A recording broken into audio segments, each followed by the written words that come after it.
Трудов договор със срок на изпитване. Най-важното правило е, че срокът на изпитване по член 70 от Кодекса на труда се оговаря или в полза на двете страни, и работодател и работник, или в полза само на една от страните.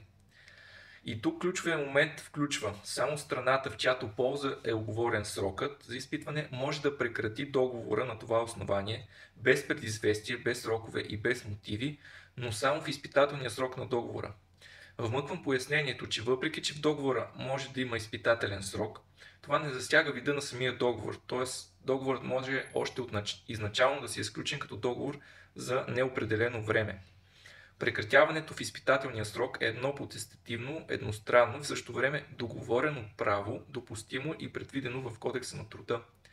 Какво означава на практика? Ако в договора пише, че изпитателният срок е в полза на работодателя, то само работодателят решава да прекрати договора по време на изпитването.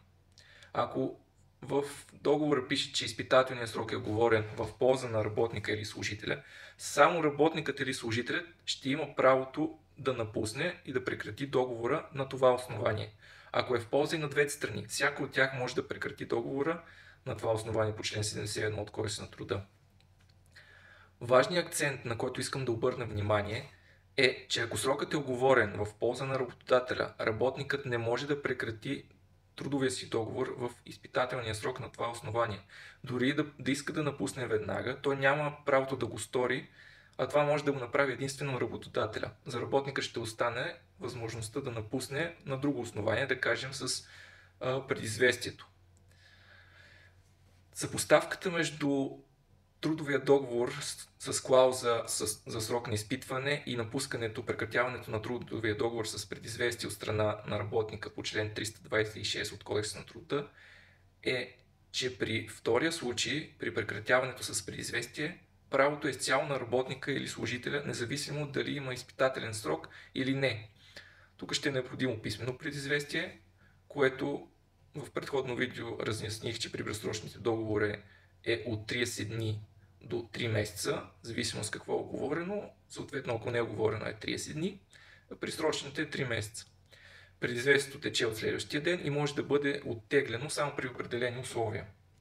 Ключовите разлики между двете основания за прекратяване, да кажем, може ли да се случи веднага прекратяването. При прекратяването в изпитателния срок, да, може да се случи веднага от страната, в чиято полза е оговорен срокът на изпитване.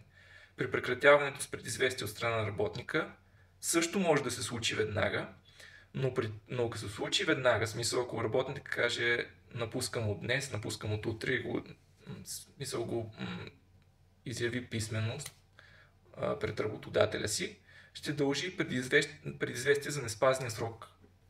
Нужен ли е мотив? И при двете основания не са нужни мотиви. Може ли работникът да напусне в изпитателния срок, ако срокът е оговорен в полза на работодателя? Не може, само работодателя в този случай ще има право, докато при прекратяването с предизвестие, да, но основанието ще е друго, а именно с предизвестие, ако това се цели.